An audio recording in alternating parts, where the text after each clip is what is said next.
Recording in progress.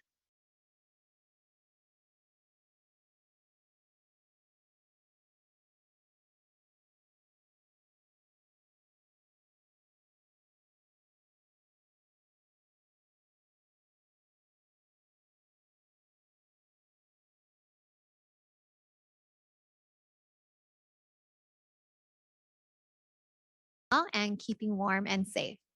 Today's webinar is Neijing and Nanjing Treatment Strategies in Tung's Acupuncture with Dr. Henry McCann. Today's webinar is being presented and recorded by Lotus Institute of Integrative Medicine. And here at eLotus, we have been hosting educational seminars and webinars for over 2 decades. And we are proud to be your trusted source for premium CEU content with over 200 speakers, 700 courses, and 3,000 hours of continuing education. A little housekeeping before we get started. So we are planning to have our webinar today from 9 a.m. to 6 p.m. Pacific time. Our lunch break is scheduled for 1 to 2 p.m. Pacific time, and we will have 2 breaks in the morning and 2 in the afternoon. And Henry will let you know when those are. The lecture notes for today's webinar are currently available for download on the Blue Course Access page. And in the chat room, I see that some of you have familiarized yourself with the chat room. And if you haven't, you can take a look at your Zoom right now, and you will see that there will be a chat room function. So please make sure that your chat room is set to everyone. Or if you have an older version of Zoom, it's also called all panelists and attendees. That way, whenever and whatever you are typing into the chat room, everyone can see what you are writing. Because by default, it's just set to only the host, which is us, the staff here at eLotus. So only the staff and Henry can see what you are writing by default. So please be sure to change it to everyone or all panelists and attendees. That way, when you're asking a question, everyone knows, everyone's on the same page. We all know what you're asking, and then it will make a happier webinar. And the quiz for today's webinar, it will be available tomorrow afternoon once all the attendance is all gathered and we can verify everything and we can get your CEUs for you. So quiz will be available tomorrow, and I'll send an email out when that's ready. And the video replay will be available on Monday along with Sunday's video recording if you're also coming on Sunday. So once again, to summarize all that, tomorrow I will send an email out for the quiz, and then on Monday is the email for the video recording. All right, guys, so how many of you are new to the eLotus platform? If so, please type yes into the chat room right now. And remember to set your chat to everyone so that everyone can see. Okay, and how many of you are or just became a Gold Pass member from the major annual sale that we just finished hosting? If so, please type GP into the chat room. And just so you know, if you didn't know about our annual Gold Pass, don't worry, we are going to have a little something for you today so that you don't feel like you missed out on it. And I'll be speaking more about it later on today and let you in on why so many of our clients are so successful in their practice after becoming a Gold Pass member. The Gold Pass is a great way to watch all of our Tung courses. We have over 100 courses on Master Tung from different speakers over the last 10 years. And with the Gold Pass, you can watch, review, and rewatch and review again and again until you understand. I'll talk more about this Gold Pass after the first break. In the meantime, I will put the sale link in the chat room for you after Henry's class starts today. So today's topic is Neijing and Nanjing treatment strategy in Tung's acupuncture. The Huang Neijing and Nanjing are texts from the Han Dynasty that laid the groundwork for acupuncture. While some people believe that Tung's acupuncture is distinct from these, the truth is that when applied correctly, all acupuncture exhibits the same basic expression of core philosophy. This course will look at how Tung's acupuncture employs clinical strategies from the Neijing and Nanjing. We will look at the classical basis of distant point needling, which is characteristic to Tung's approach, as well as how Tung's points exemplify various strategies, such as using the 5 phases and yin-yang theory. Today's speaker is Dr. Henry McCann, who is joining us from New Jersey. Henry has taught several Master Tung's classes with us on the eLotus platform. So if you enjoyed today's class and want to further your learning, please take a look at his other courses. Henry has also written Master Tung points. Master Tung books. He is the co-author of Practical Atlas of Tung's Acupuncture and author of Pricking the Vessels, Bloodletting Therapy in Chinese Medicine. And to add one more thing to his resume, he is a faculty member at the Pacific College of Health and Science in New York, where he teaches medical classics as well as other doctoral degree programs in the US. Now, before we start the webinar today, let's have a quick reminder that we are going to be keeping the discussion on Master Tung's acupuncture points only. Please keep any COVID or vaccination comments to a private chat other than the chat room here today. And with that said, thank you guys so much. And let's go ahead and start today's class and welcome Dr. Henry McCann. And Henry, you can go ahead and take over the control and share your PowerPoint. Okay, good morning. And what I will, Donna, for you, I will try as best I can to monitor the chat room, but there are a lot of you in the room today. Thank you so much for joining me and joining all of us today. This is an interesting topic for me, and hopefully it'll be interesting for you as well. I will ask Donna if you can. Donna, if you can perhaps keep track of some of the questions as they come up. So I may or may not be able to answer the questions in the actual flow of lecture as we're going through, depending on what I see in the chat room, and depending on whether the timing of the question is timing appropriate for what we're going over. There may be questions that I will defer for later in the lecture today. And if I don't get back to someone, please remind me. But Donna, if you can sort of collate some of the questions that you see coming through, and then I'll try to give time that we can actually ask questions and answer some questions. Okay. Yeah, thank you so much. All right, so let me pull this up.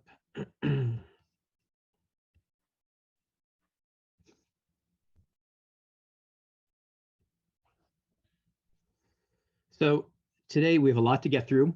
I recently did a version of this lecture, a slightly expanded version of this lecture for a doctoral degree program that I teach at, the one out of Oakland, and I think it was a pretty successful class. So I'm looking forward to doing it again. But we have a lot to get through, so I will try as best we can to get through everything in a way that's true to the material. So today we're going to be talking about Neijing and Nanjing treatment strategies in Tung's acupuncture, and we'll, of course, because I can't help myself, we'll look at some other pre-modern texts briefly here and there. And so that's basically the agenda for today. And this all started, and I said this in our intro class, our 1-hour intro class earlier this week.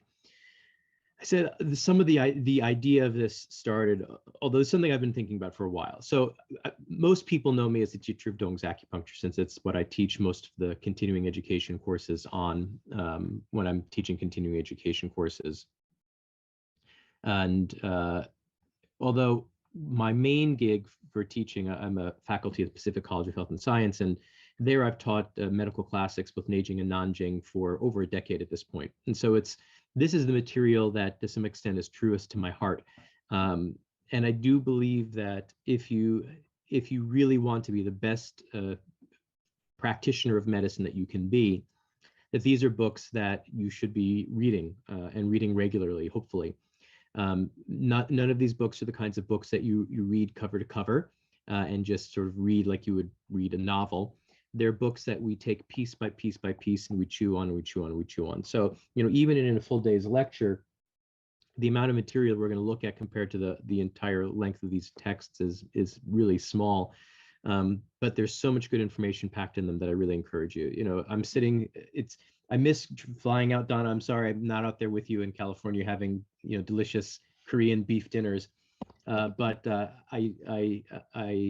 it's comforting sitting in my own library. It's my library office, and where you can't see, the bookshelves are all around me, and right here next to me on the desk is my copy of the Neijing that lives here all the time, and right above is the Nanjing, the Lingshu, and then all of the versions of these texts in Chinese as well. So I'll go over which books we're talking about. Don't worry, because that's the main topic for today. So I would really encourage you to think about these as companions on your lifelong journey of practicing medicine, because that's what they are for me, and I think that they're essential for that. So one of the ideas for this topic started, as I said in our intro. Unfortunately, sometimes I get on Facebook and spend too much time there. I'm trying as hard as I can to spend less time there. There was a discussion that I was engaged with on, I don't remember honestly who it was, but there was some well-known Chinese medicine teacher, and I had mentioned something about Dong's acupuncture, and they were talking about something related to the Neijing, and I made a comment, and I don't remember exactly what the comment was, but their reply basically was, well, there's no Dong's acupuncture in the Neijing.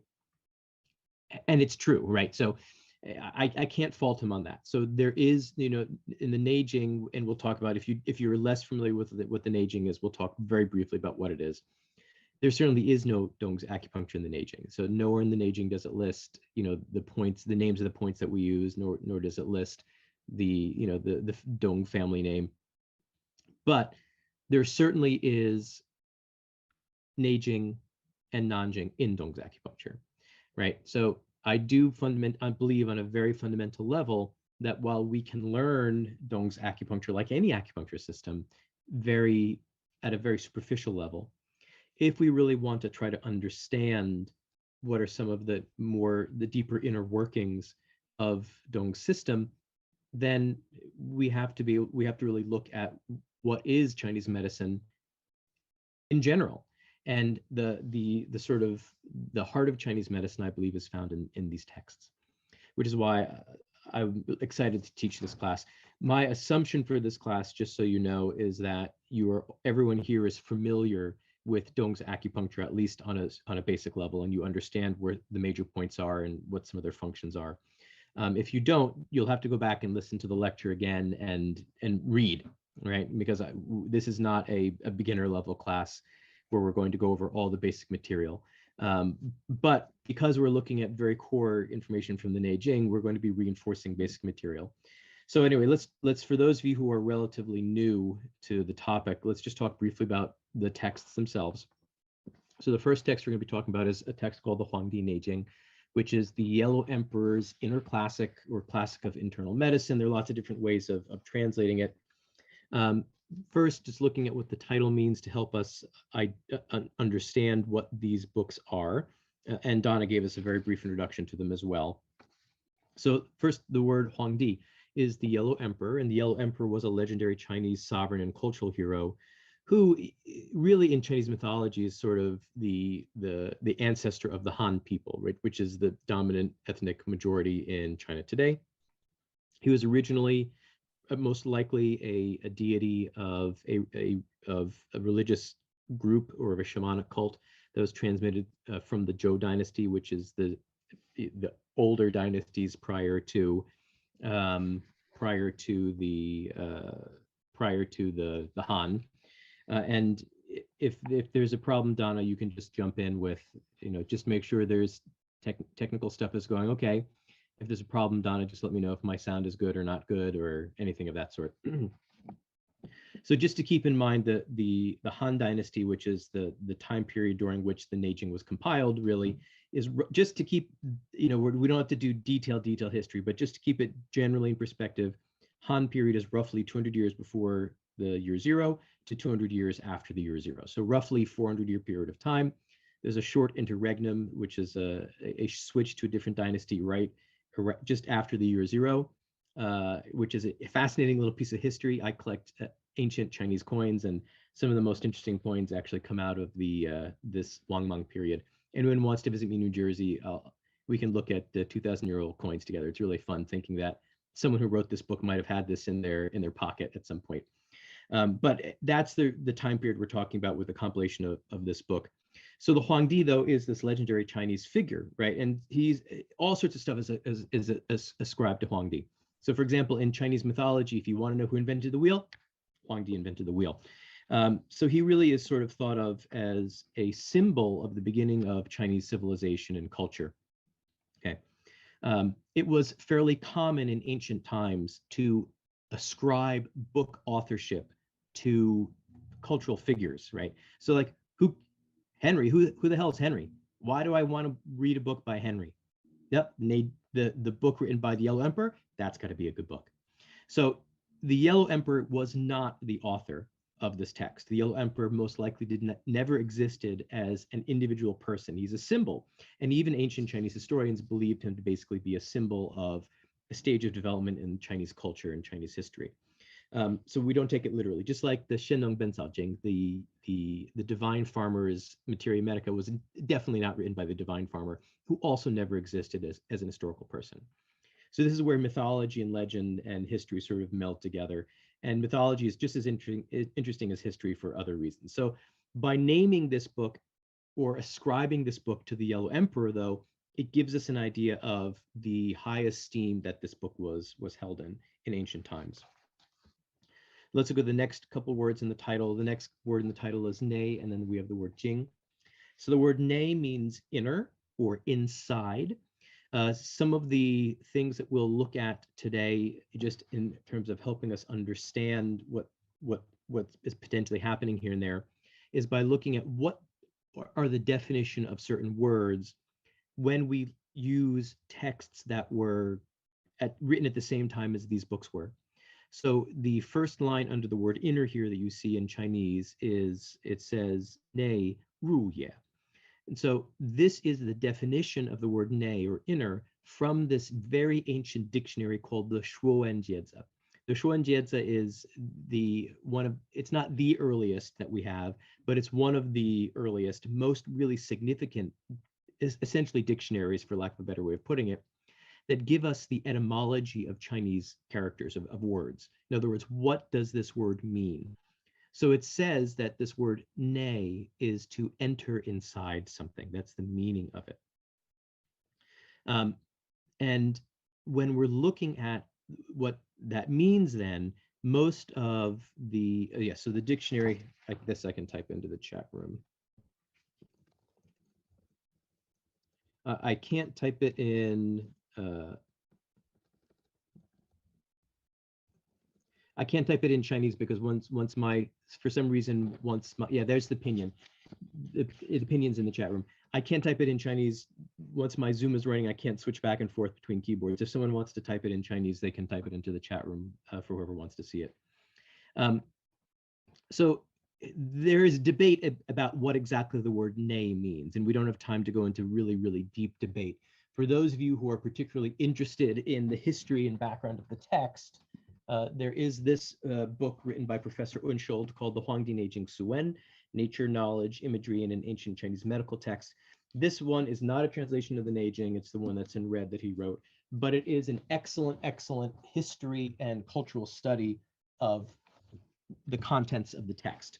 So if you really want to know the detailed history and debates, then there's a reference for you all. And that's also in the reference list at the end of the PowerPoint. So that said, most of the commentaries, when we are looking at what scholars are saying this word means, they basically are saying it means essential, deep, or mysterious. So the Neijing basically is this text of really, really core value to the medicine, right? And the word Jing itself, which we translate as the classic or a canon, and interestingly, this is the same Jing as in the Jing Luo, which are the channels of the body, right? So that's an interesting thing that should make us also think, what are they trying to tell us? The definition of Jing here is zhiye. So Jing is zhiye, which means to weave or to knit. And so the earliest etymology of this word here relates to the warp of woven fiber, as opposed to the woof or the weft, right? So there's two different like if you're weaving, you think about a loom, you have certain fibers going up and down, you have the piece of wood. I'm not a weaver, so I don't know all the technical terms that go back and forth, right? And so you basically make this fiber. And this one direction that is the meaning of the word Jing is that direction of fiber that holds a piece of cloth together, that gives it its strength. So literally the Jing is the threads that hold something together, right? And the radical, the portion of the character here that gives it meaning, is this image of something thread-like or net-like.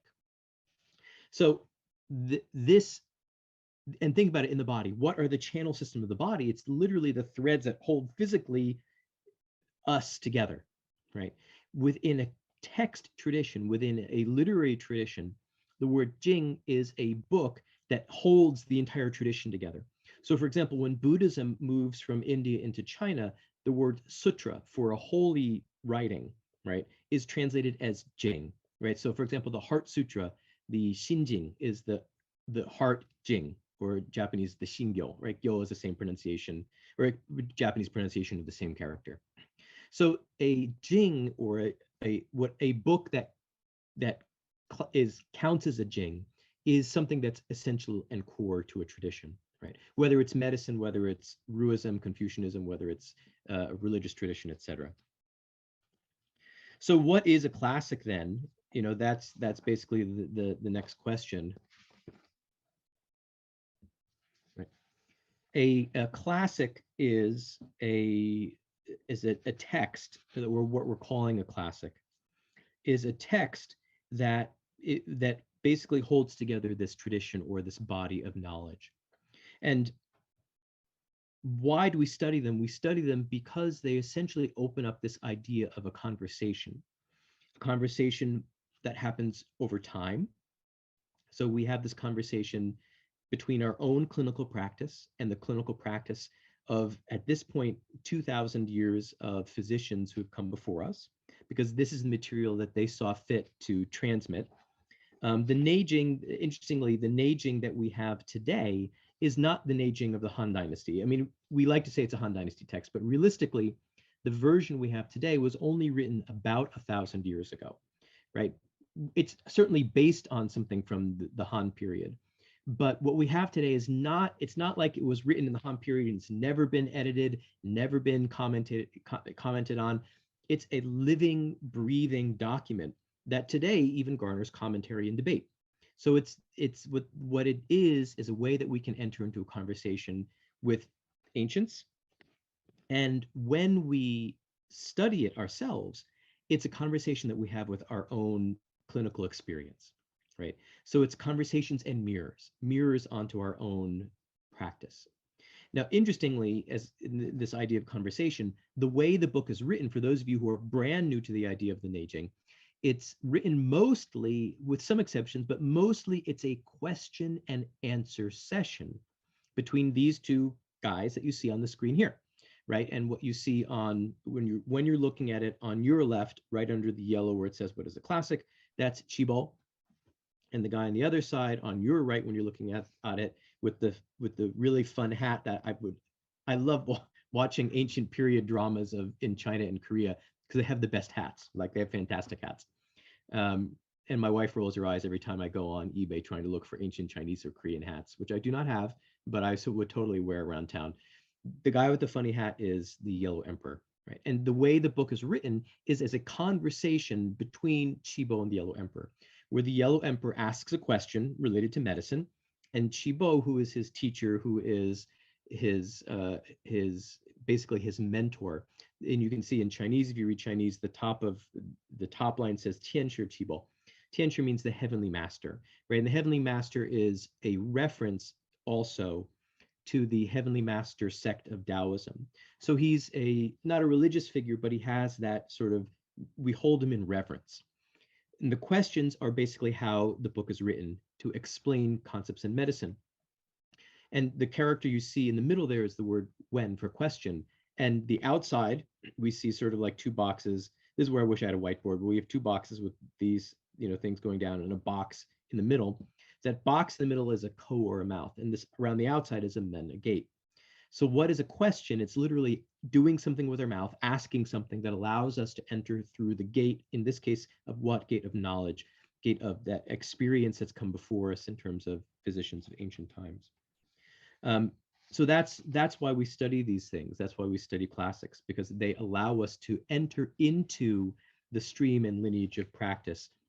That's not the same, not that it's never been changed over time, but it allows us to enter into that sort of that mind stream, that sort of sage consciousness that's coming down to us today. Okay. So what more specifically does the Neijing contain? So some of the most important concepts within the Neijing. that are important for us to understand. First of all, it's also important to know that the Neijing was not written by one single person, right? The Neijing is clearly a compilation of a wide variety of material that was really collected over between 400 to 500, 600 years in time, that was then edited and brought together and collated during the Han period. We do not know if the compilers intended to create a coherent system or if they were just bringing together all the important medical knowledge of their day.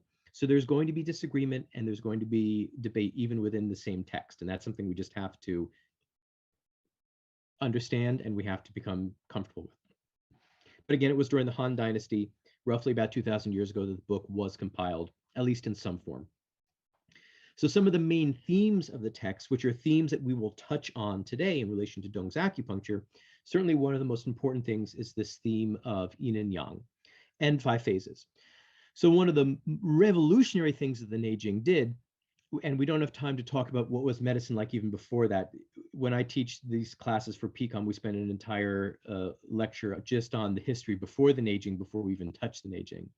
But one of the revolutionary things the Neijing does is it moves medicine out of a primarily empirical model into a model that's rational and scientific, right? Rational because it's based on theories that come out of observation of clinical phenomenon in the natural world.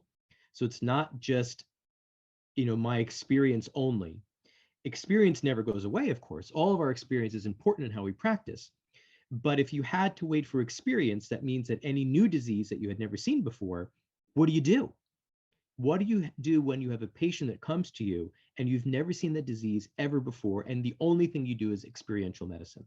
It means you search and you search and search, you may never find the answer. Rational medicine means we have theories that understand the workings of the universe, and because of that, the workings of my body. And even if I've never seen a disease, I can say, oh, wait a minute, it looks more hot than cold, right? It looks more interior than exterior. It looks, whatever it looks like to us, based on our theoretical understanding of the body, it gives us a place to start. So the revolutionary thing that the Neijing does is it brings these rational theories into medicine. And it's scientific then because it's based on, maybe not scientific in the modern way we think of science, but scientific based on observation of clinical phenomena in the natural world and applying those ideas to the treatment of health, disease, etc. Okay.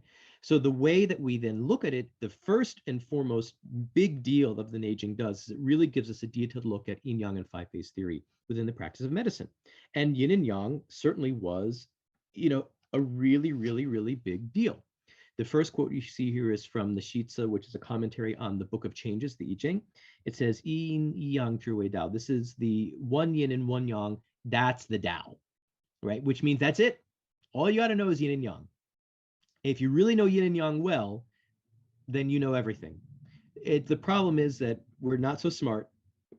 None of us here are enlightened sages. If you're an enlightened sage, I pity you listening to me today.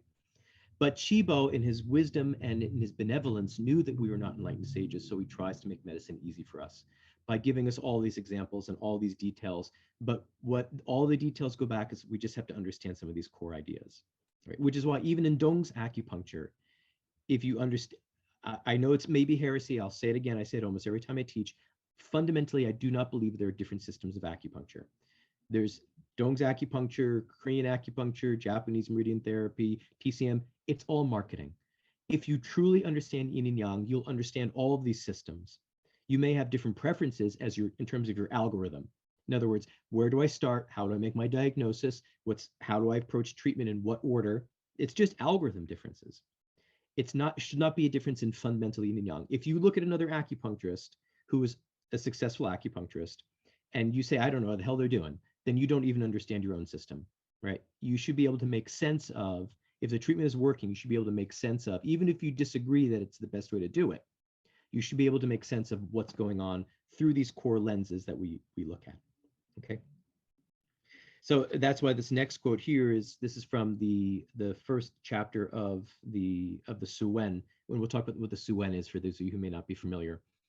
This one says, the people of high antiquity knew the Tao, right? Shanguzhi and Qizhi Daozhou. They knew the Tao, which means people of high antiquity, they were enlightened sages, right? But Chibo says this, And we scratch our head and say, what the hell does that mean? Because the Tao is, it's big. It's hard for us mere mortals to really get. So Chibo says, all right, you know what? You don't get that? Let me tell you what the Tao is. And then the next thing he says is, they knew the Tao, but then they model themselves on yin and yang. So how do we, mere plebeians, us unenlightened folk, how do we understand the Tao? We do it through these ideas like yin and yang. Then he goes on to say, and they complied with the arts and calculations. And the arts and calculations are further expositions on yin and yang in terms of 5 phases, 10 stems, 12 branches, all these other ideas of making that which is very complex, try to make it more simple. That's the Tao. And that's how we approach it. Okay. A couple other quick quotes. This is from this is also from the Suen. This is from the great treatise on the resonance and forms of yin and yang, right? And it says, yin and yang are the Tao of heaven and earth, the law governing the 10,000 things, the mother and father of change and transformation, the origin and beginning of birth and death, and the palace of the spirit brilliance, right? How could it get better than that? That's what we're talking about. And the last one, which is also quite telling, it says, the 5 phases are metal, wood, water, fire, and soil. And I will try to use the word soil. Most people translate this as earth. The reason I prefer soil is because there are actually 2 words for earth in Chinese medicine, right? When we talk about Tian, Di, and Ren, heaven, earth, and humanity, that word Di means earth as in like the earth. When we're looking at the 5 phases, it's not that same word, it's Tu, which basically means dirt, soil. So when we say heaven, earth, and humanity, just know it's not the same earth when we talk about the 5 phases, which is why I think soil phase is a much better translation. And my personal crusade is to get us to stop saying earth phase. And earth element's like the worst thing you can possibly say. And if we can talk about that when you come visit me in New Jersey, we'll go out for dim sum and we'll talk about why element is the worst translation possible for this thing we call Xing. So these are the 5 phases. It goes on and it says they alternate between high and low rank. What that means, they alternate between high and low rank, is that they become dominant during different seasons. They lose dominance in other seasons, dominant during certain times of day, lose dominance other times of day. So that one line tells us that they're a cyclical process, which is one of the reasons why element is the worst translation possible for what these things are. Because they're cyclical processes, they're not things that are solid of matter. And then this quote goes on to say, through understanding them, through them we understand death and birth. We understand everything. Okay. All right. Let's go on to the next one. So aside from yin yang and 5 phase theory, channel theory is essential within the Neijing. Organ theory, both of which play a part in Tung's acupuncture, and also this idea of the unification of humans with the cosmos, right? That we are a part of the macrocosm. This is essential. And basically this is the Chinese exposition on the Hermetic principle we see in Western mysticism, the as above, so below idea. This is the idea, the Tian Di Ren He, the unification of heaven, earth, and humans. This is, right, this is it, which is why we have this quote here from the 74th chapter of the Suen that says, heaven and earth are the great principle, and the human's Shen spirit penetrates and reflects it. So we are in penetration, in a state of Tung with the universe, but we're also in a state of Ying, of resonance or reflection. Okay. So this is the big deal. But what this also means is we're creating now a medicine of principle. Okay. And so the medicine of principle is this character in red you see here, which is Li. Li means that it's not medicine based only on empiricism. It's medicine based on an understanding of the core characteristics of the universe, which is why it's timeless. It doesn't mean we can't debate it. It doesn't mean we can't have different perspective on it. But there is this timeless quality because it's based essentially on the structure of all of creation, at least the creation in which we find ourselves residing. So this is one of my favorite quotes from Confucius. This is from the Analects of Confucius. And here it says, the master, sorry.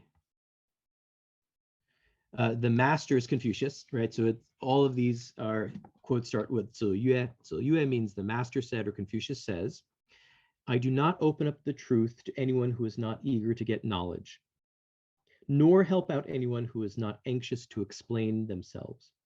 When I have presented one corner of a subject to someone and they cannot from it learn the other three, I do not repeat my lesson.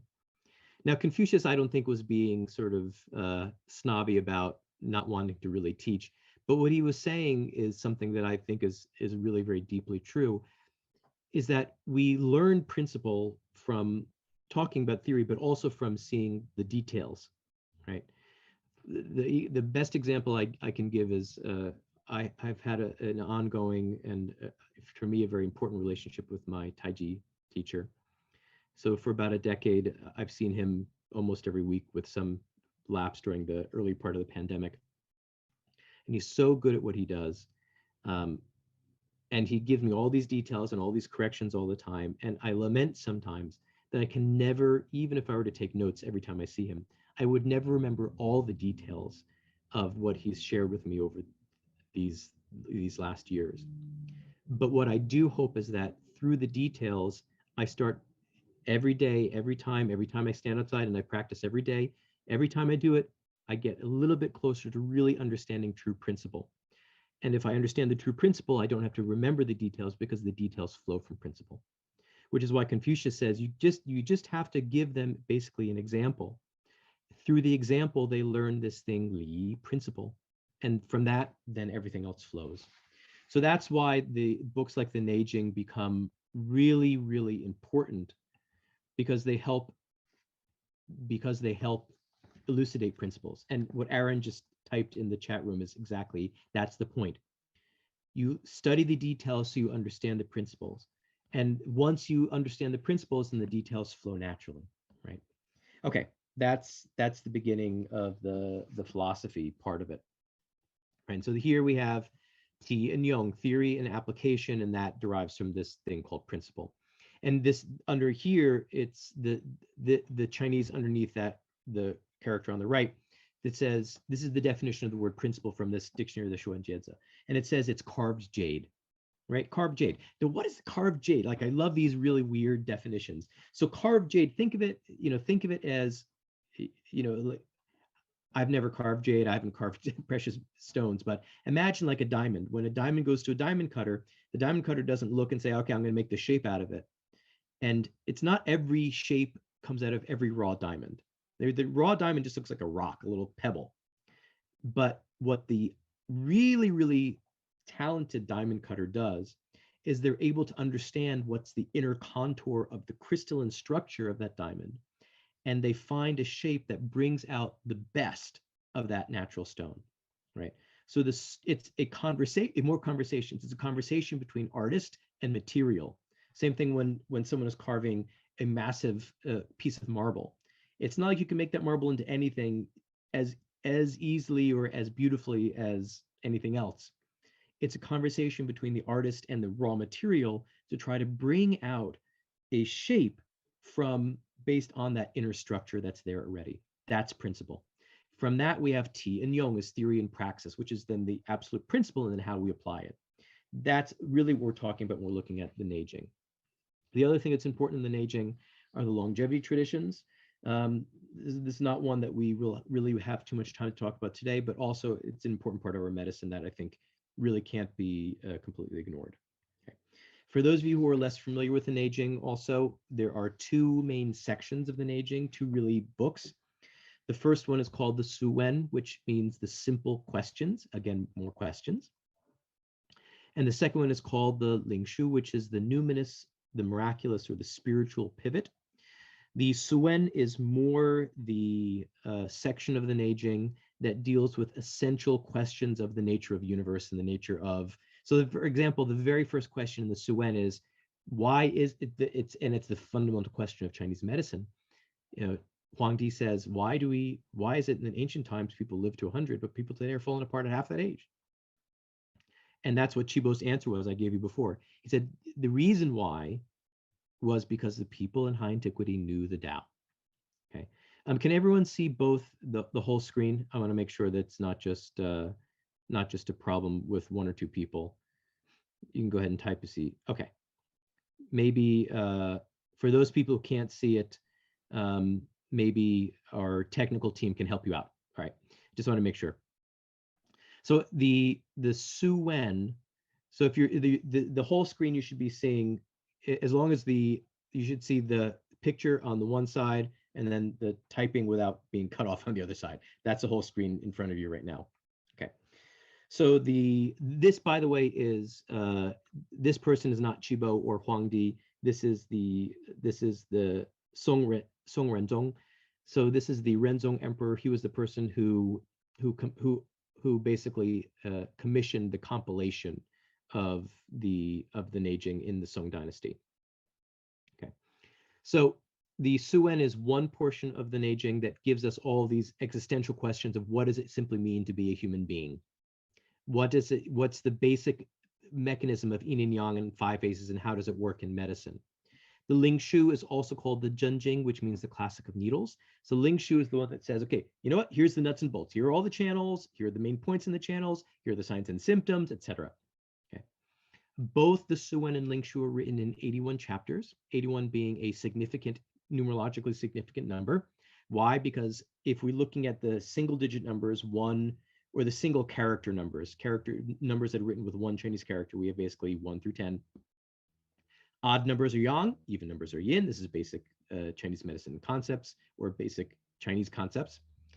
The 9 then is the highest single character or single digit number in the yang category. So 9 is a symbol of transcendence. It's a symbol of pure yang, of pure goodness, right? Which is why when we do supplementing needle technique, we do 9. If you do supplementing needle, you do 9 twirls and thrusts. What's better than 9 is 9 times 9. That's why we have 81 chapters. 81 in the Suen, 81 in the Ling Shu, in the Lao Tzu, the Tao Te Ching, also 81 chapters. So 81 becomes a symbolic number after that. The other reason 81 plays a part here is because the next book we'll talk about briefly, just as a very simple introduction, is the Ba Shi Yi Nanjing. We usually just call it the Nanjing. The full title is the Ba Shi Yi Nanjing, which is the 81 difficulties. So the word nan means something that's difficult. It's another Han Dynasty text. This one is much more sort of acupuncture focused. I would say it's really more of an acupuncturist's acupuncture book. It's much more clinically oriented. Not that the Neijing isn't clinically oriented, but the Neijing is clinical material interspersed with some of the most beautiful, in my opinion, poetry on the nature of the universe that there can be. The Nanjing is much more nuts and bolts. It's like, here's how we do acupuncture. Let's just focus on the clinical application of it. Now, one of the most important things in the Nanjing, though, its core message is how can we really make everything fit into this new theory of yin yang and 5 phases, and this idea of qi circulating in the vessels, right? So this idea that lung goes to large intestine, goes to stomach, goes to spleen, et cetera, in this one sort of loop. While we see it in the Neijing, it really becomes the core focus of Nanjing, right? The Nanjing, again, is very hyper-focused on ideas of the 5 phases. So basic treatment guidelines and how we use 5 phases really come mostly from Nanjing that we'll see. And we'll see all sorts of quotes related to that. The Nanjing, though, does add other new material that the Neijing does not have. For example, the Ba Hui Xue, the 8 meeting points. I don't remember what we translate that as usually, but this is the gallbladder 34 is the point for the sinews, is it meeting point, whatever we call it. Gallbladder 39 is the marrows, etc., et cetera. That set of points, I don't remember whatever they are. There are these 8 points that go to these 8 things. That comes, so gallbladder 34 is the example that comes to mind first. This point category comes from the Nanjing, not the Neijing. 8 extraordinary vessels come from the Nanjing. They existed in the Neijing, right? So the 8 extraordinary vessels all are mentioned in the Neijing, but they're not all mentioned in this, not all 8 of them are mentioned in the same chapter ever, right? And so they're there, but they're not really described as being a cohesive group of 8 that have similar characteristics, diagnostic methods, treatment strategies, etc. That comes from the Nanjing, not the Neijing, right? Mingmen theory, Sanjiao theory, source chi theory. So there's no source chi in the Neijing. If someone told you there was source chi in the Neijing, they're lying to you.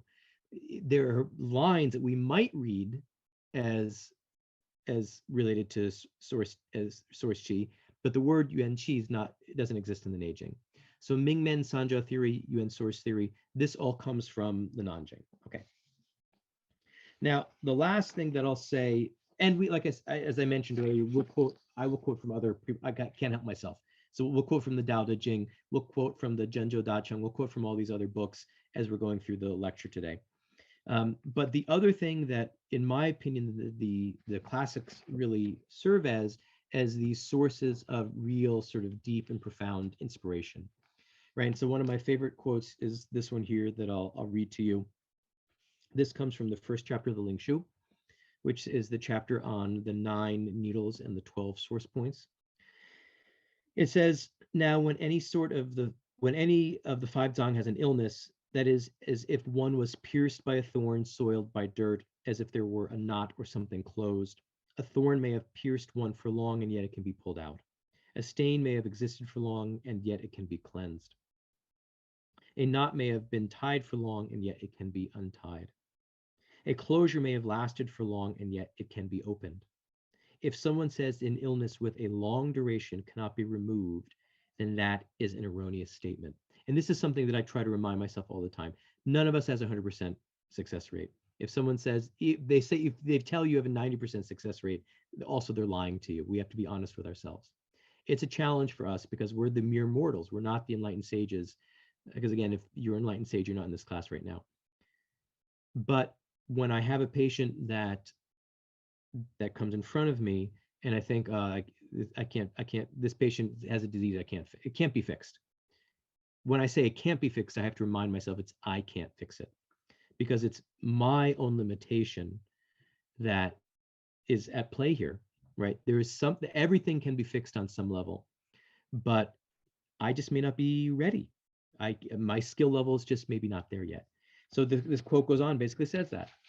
He goes on to say, now those who are experts in the use of the needles, when they remove an illness, that is as if they pulled out a thorn, as if they cleansed a stain, as if they untied a knot, as if they opened a closure.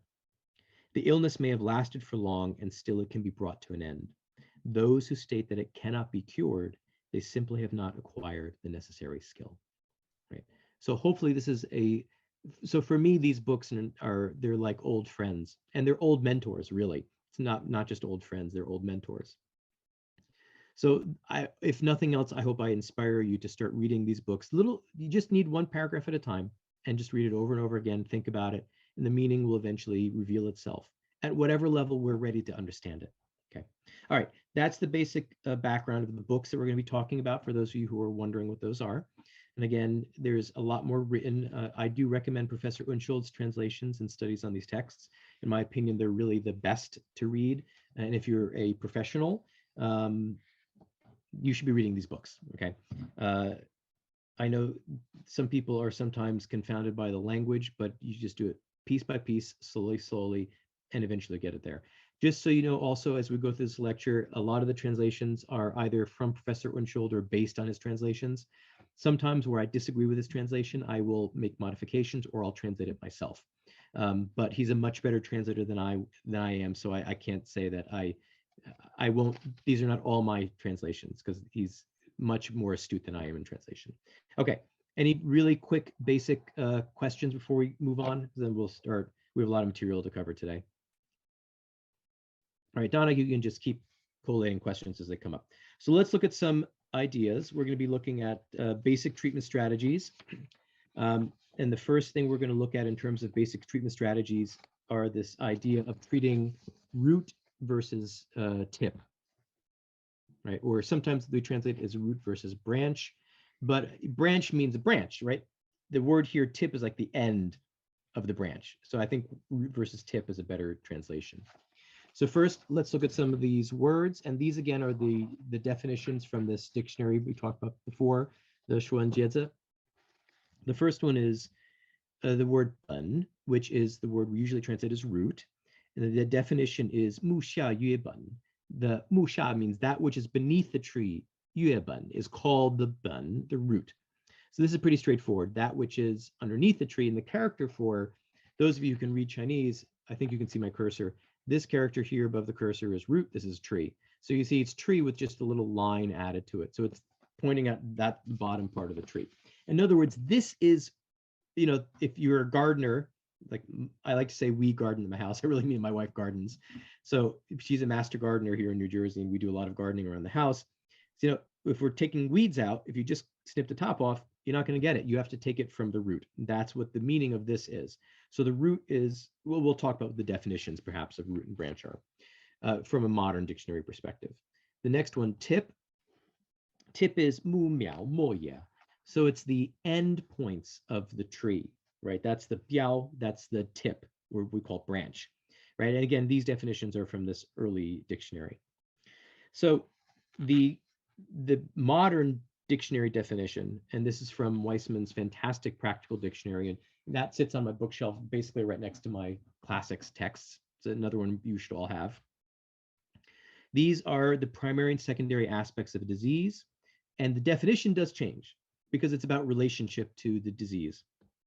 Root basically can mean the essential nature of a disease, when then tips are the symptoms or the signs, in other words, the external manifestations. The word root can also mean the cause of disease, when the tip is, again, the visible change that we see in the patient. Right? Third, root can refer to the upright qi, where tip then is the disease evil, right? The pathogenic force, which is another awful way to translate a disease evil. And 4 is basically the primary condition is the root, and the secondary, tertiary, extra conditions are the tip, right? So there are different ways of looking at what the definition of root and tip are, and then how we can go about treating them with medicine. So the compound term biaoben, which is branch or tip and root and branch, we usually translate it as, is mentioned in 5 chapters of the Suen. So the compound term happens 26 times. Singly, they happen more often than that, but the compound term biaoben happens 26 times. And it happens in just one chapter of the Ling Shu, but it does happen twice. The most mentions are in Suen chapter 74, and the second most mentions are in Suen chapter 65, which is in the name. The word root and branch or biaoben, tip and root are in the name of the chapter, and we'll look at quotes from those chapters. So first is the idea, the basic treatment principle that we seek the root, right? So this is from the 5th chapter of the Suen. Okay, and this quote here says, in treating disease, in 治病必求于本. So in treating disease, you must seek the root, right? So this basically says it's important. So the Neijing would argue that for the most part, and we'll see this as we go through these quotes, treating root is an essential aspect of managing disease. Now, if we're looking at Tung's acupuncture, and for those of you who are familiar with Tung's acupuncture, this is just serve as a review. For those of you who are more new, hopefully there aren't too many of you that are brand new, what this means can be a couple of different ideas. So in Tung's acupuncture, we certainly use both channel concepts as well as Zang Fu, with really a focus more on Zang diagnosis to identify root of treatment, right?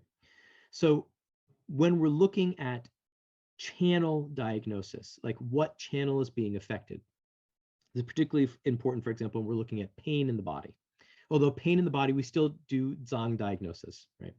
One of the basic differences, in my opinion, between, for example, Tung's acupuncture and a very basic application of, say, balanced method acupuncture, is that we need to really take into consideration both Zang Fu diagnosis as well as channel diagnoses, relationships, etc. But when we're looking at channel diagnosis, we identify what channel is diseased. That's step 1 of the algorithm. That's identifying the root in one context of looking at the root. So then the reason we do this is because it allows us to choose treatment channels. And as a review, we can treat the same channel, right? So sometimes in Tung's acupuncture, if the bladder channel is diseased, we can treat the bladder channel, right? We can use like points like upright sinews, upright ancestor, right on the bladder channel to treat problems of the bladder channel. We can also use it to treat paired channels, but we can't choose a treatment channel until we have a diagnosed channel, right? When we're doing paired channels, we have a couple different ways of doing it. One, of course, is this channel correspondence, which is the same name channel correspondence. And we do this through the 6-stage breakdown names. So Taiyang channel treats Taiyang channel, Xiaoyang treats Xiaoyang, et cetera, right? So if we have a problem, let's say, of the knee on the Yangming channel, we can go to the arm on the Yangming channel opposite side and apply treatment there. This is a manifestation of seeking the root, right? Because the root then means, in this context, what is the disease channel? Now, this only matches yin and yin and yang, right? So Taiyang and Taiyang, Taiyin and Taiyin. We need to look how yin and yang interact also with channel relationships. And that brings us to the branching connection of the 5 zang, which in and of itself is also derived from the Suen, from the Neijing. We see it in later texts, such as Entering the Gate of Medicine, which is a Ming Dynasty, much later text. But in Suen chapter 6, we see this set of relationships. Taiyang is the open, Yangming is the close, Xiaoyang is the pivot. Taiyin is the open, Jueyin is the close, Xiaoyin is the pivot, which means that these are similar resonance levels. They have similar function. And because of that, there is this interaction, this resonance, where if we apply treatment to one, it vibrates the other one, right? So the example that I like to give is when I was much younger, in high school, I spent a summer at the Governor's School of the Arts here in New Jersey, because if those of you who don't know me, my undergraduate degree was from Oberlin Conservatory. I'm originally trained as a classical musician. And I had a friend of mine who played sitar, and like, I really want to learn how to play sitar. So we swapped. I taught him saxophone. He taught me sitar. We spent a summer doing that. It was awesome. So sitar is this big, beautiful instrument that has these strings that you pluck, and underneath them, there's all these other smaller strings that just resonate. You don't ever pluck them, but you pluck the large strings, and the other strings vibrate sympathetically. Right?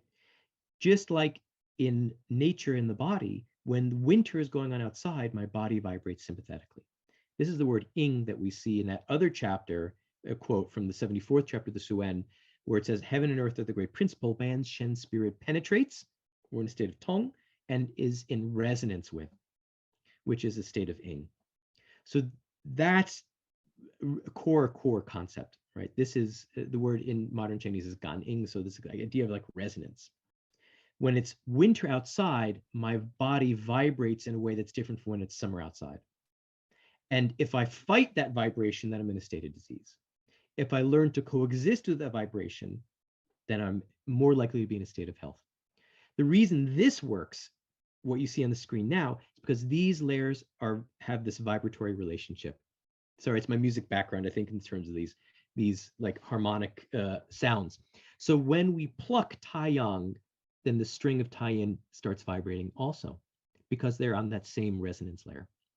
This is why this relationship works, at least on a very basic level. So if we diagnose the disease is in the Taiyang, instead we can go to the Taiyang we saw on the previous slide, or now we can go to the yin piece of the body that resonates with it and apply treatment there. So in Dong's acupuncture, the choosing of channels this way is very much an aspect of treating root, right? Because unless we can identify the channel, we can't choose a treatment channel. We can't choose a point. We have to diagnose first what's the core issue we need to treat, and then we can apply treatment. So this is how it lays out. This is pretty straightforward. So now we have bladder and lung, small intestine and spleen. This we go over in every Dong's acupuncture lecture. We'll do it again tomorrow morning. I'll do it at a more basic level tomorrow. Tomorrow we can start from the ground up. So go back and review this. The other option we have are these channel connections, which are also different sort of resonance layers.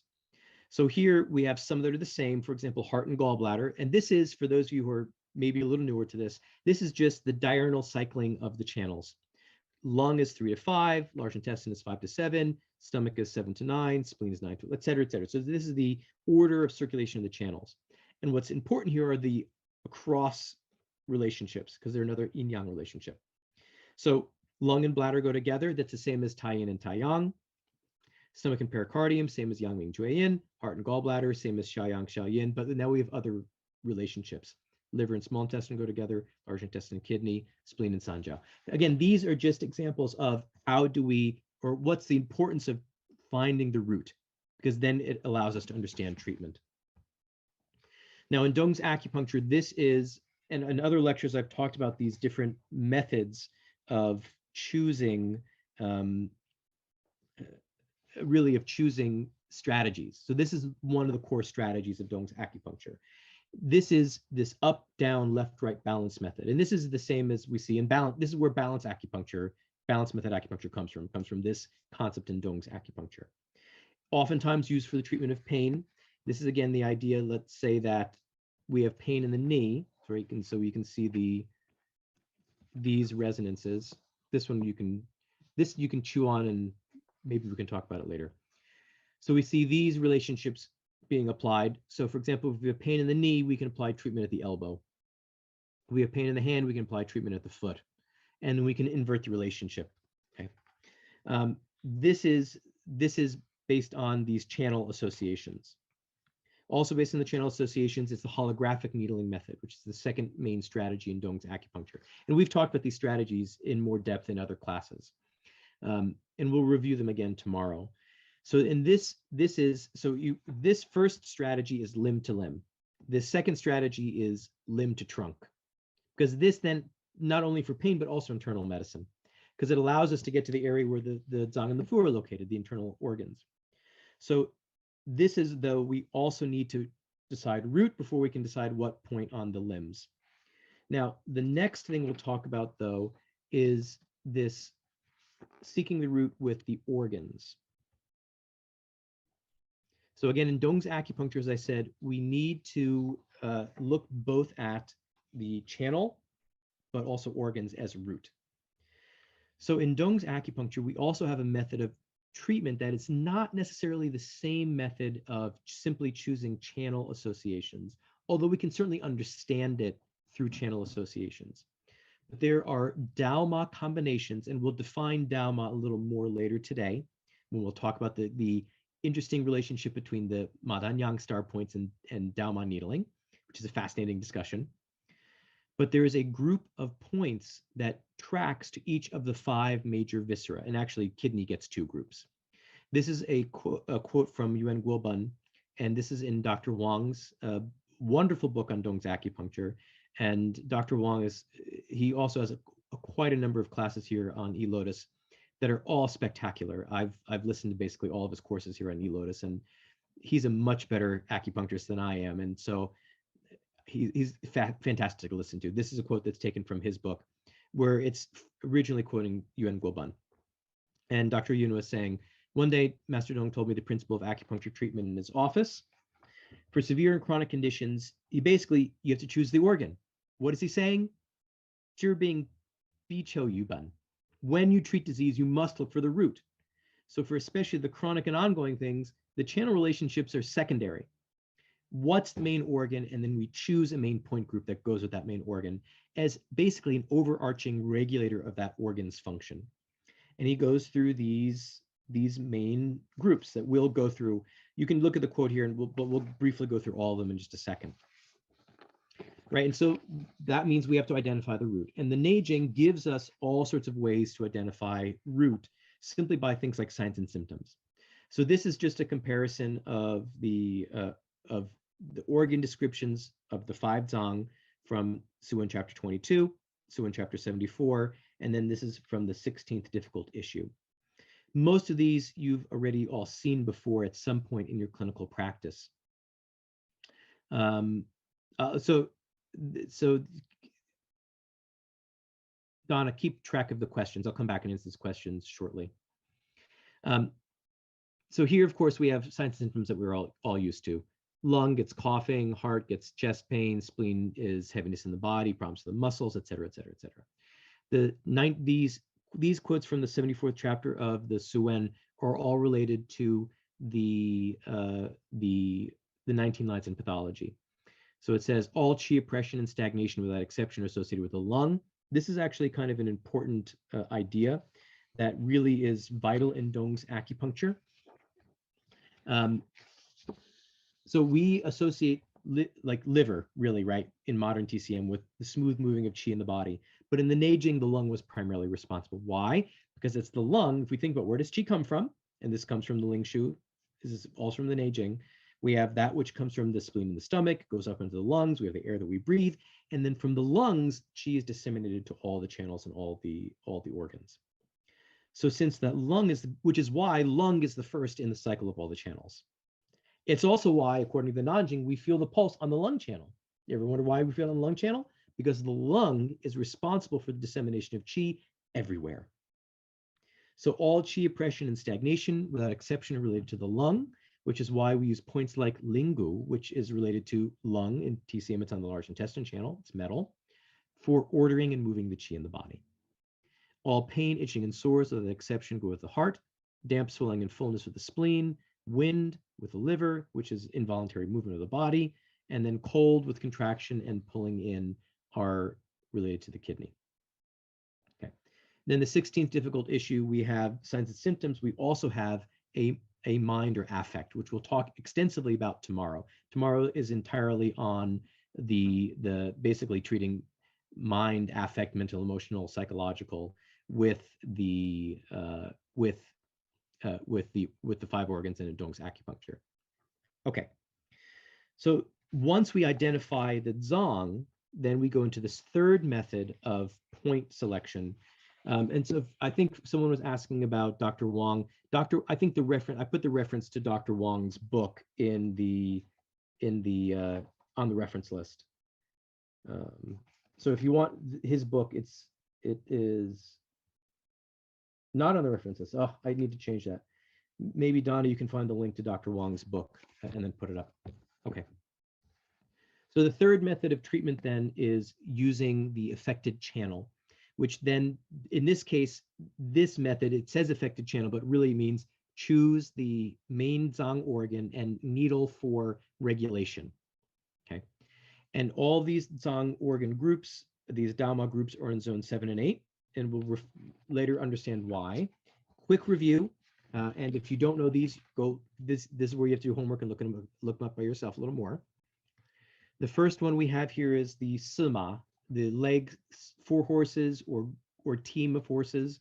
The character here, si, is not the number 4, but refers to a team of horses. And it's actually a reference to a star pattern found in the modern constellation of Scorpio. There's an interesting discussion of why, but it's called the Tian Sima, the heavenly team of horses. This is the main lung Dharma group. So we're looking at, in the numbers 8, 8, 17, 18, and 19. This is the lung Dharma group. And these are listed on the previous slide as well, if you want them listed out. The lower 3 emperors, which is in zone 7, heaven emperor, earth emperor, not soil emperor, because this one is actually the character for earth, and the human emperor, which overlaps spleen 9, spleen 6, and something basically right in between. This is one of the main Dharma groups for kidney, right? The other Dharma group for kidney is the penetrate the kidney 3 needles. Both of them are on the spleen channel. We see 8, 8, 9, 10, and 11. So 8, 8, 10 basically overlaps Shui Hai, spleen 10. The upper 3 yellows, or simply the 3 yellows. The word upper is basically redundant in English. In Chinese, it makes a difference. If you speak Chinese, you'll know why it makes a difference. But the upper 3 yellows, or simply the 3 yellows, are 8, 8, 12, 13, and 14. This is the liver Dharma group. The Zusantong, the leg 3 penetrations, basically right in the anterior thigh, right over the bone, 8, 8, 1, 2, and 3. Tongguan, Tongshan, Tongtian, penetrate the gate, the mountain, the mountain, and then penetrate heaven. This is the main heart Dharma group. Now, the next one is the main spleen Dharma group, but it's not for spleen deficiency. Okay, so this one we'll actually take a look at, because the spleen Dharma group is an excellent example of Neijing treatment strategies within Dong's acupuncture. So we'll come back to this, but just put in the back of your head right now. So this is, remember, this is what Master Dong said. This is my spleen group, and we can see it's located, it's between the tibia and the fibula The first one is 3 Tsun up. So it's at the height of gallbladder 39, basically just anterior to the fibula, 7, 7, 0, 5, 6, and 7. But most of you who do Dong's acupuncture know, like someone has like nausea, vomiting, diarrhea, weak spleen. This is not the point group we do. But that's why this is an excellent example of how we use Neijing treatment strategies and Nanjing treatment strategies in the application of Dong's acupuncture. Okay. Let's go through a couple of more quotes. Well, actually, let's just, let me see, there was one question up here. Before what we'll do is we'll take a short break because we're pretty close to break time. Yeah, so Eric asked about why there are fewer Dong points at a reactionary of spleen. I don't fundamentally know why per se, but I can tell you we still treat spleen, though we treat it through other organ systems. Now, why they decided to do that, why was it embedded in the system that way, I don't know. So for example, when we have spleen deficiency, again, this is not our point group at all. When we have spleen deficiency, we go to this point group, which is the heart point group. And so all of you should think, why do we go to the heart, right? So we'll come to that. We'll talk about that. But I don't know why per se. But it's not necessarily, and Christian, you're on the right track. That's exactly why we're going to use the heart Dhamma group, because it's a 5-phase relationship. And it's not only with that Dhamma group, we use it all the time in Dong's acupuncture. If you don't know 5-phase relationships, you're not practicing, well, I don't think you're practicing acupuncture at all, but you're definitely not practicing Dong's acupuncture. And so we'll come back to that. Any other quick questions before we go on? We'll take a little break because this is a natural breaking point rather than going for a couple more minutes. We'll take a little bit of a break here. Donna, do you have any specific? I don't think we have any specific announcements right now. If you have other questions, you can go ahead and type them into the chat room. And like I said, we'll try to, so yeah, so there are plenty by Dr. Huang. Maybe Donna can put a link in the chat room to Trending Huang. Okay, let's take a little break. We'll have you come back. I'll give you just a little more than 10 minutes. So come back at it's 1:12. Let's come back at 1:20 my time. You got 13 minutes. So whatever time that is on the West Coast, the 10:20, is that right? Something like that. Right. So 10:20 Pacific time. Okay.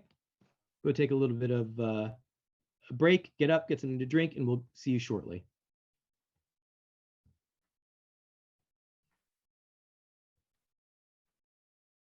Recording stopped.